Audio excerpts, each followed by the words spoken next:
I went to interview an old man and ended up crash landing in a snake-filled swamp with a dinosaur egg in my lap. That's how Amerzone, the explorer's legacy, starts. One moment, I was a reporter on a simple assignment. The next, I was flying a rusty seaplane into forbidden jungle territory, carrying a rare egg and being hunted. It's weird, but it works, and it grabbed me fast. Amerzone's story swings between pulp absurdity and genuine wonder. You play as a journalist sent to interview Professor Valembois, a frail old explorer with one last mission. He keels over minutes into your visit, leaving you with his dying wish: return the white-bird egg to its homeland. The twist? That homeland is sealed off by a dictator. So you fire up his experimental Hydrafloat and take off, with zero prep and one floppy disk. It's the kind of story only a 90s adventure game could pull off. A jungle tribe, a forgotten prophecy, a mysterious species. But it works because it commits. By the end, I wanted that egg to hatch just as badly as Valembois did. Once you're in Amerzone, the game shifts into exploration mode. You trek through overgrown villages, sunken ships, and winding rivers. One moment, I was helping a beached whale, the next hauling myself up a waterfall on a rope and pulley. Each stop is its own mini-adventure, with small puzzles, letters, and clues scattered around. The storytelling leans heavily on journals and visuals. There are only a few people to talk to, but the world fills in the blanks. Voice acting is minimal but solid, though yes, some characters sound oddly American for a deep jungle. But it fits the mood. You're not here for conversation trees. You're here to piece together a long-forgotten journey.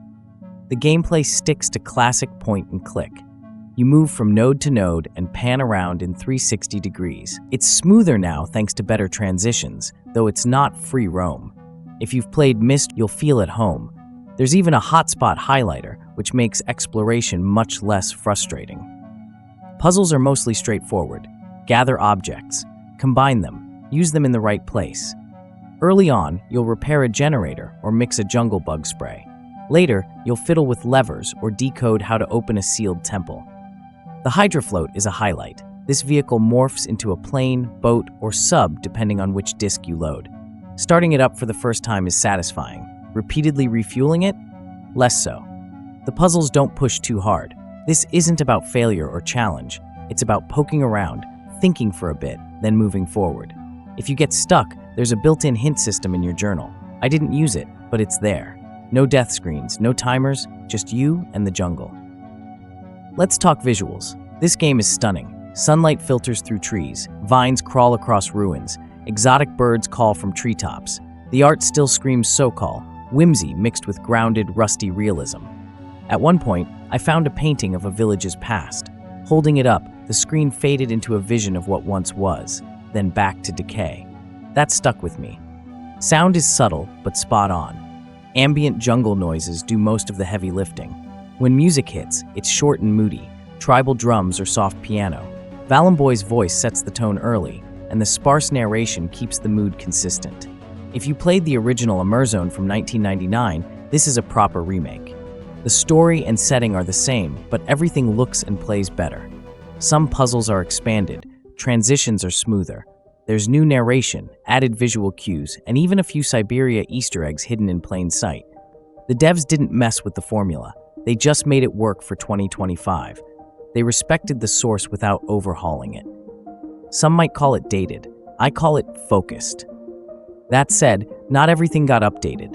The movement style is still fixed. Skipping animations can be hit or miss.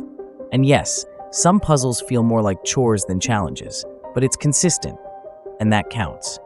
After finishing it, I felt satisfied. Not blown away, but glad I played. Amerzone is calm, slow, and sincere. It's not trying to be trendy or exciting.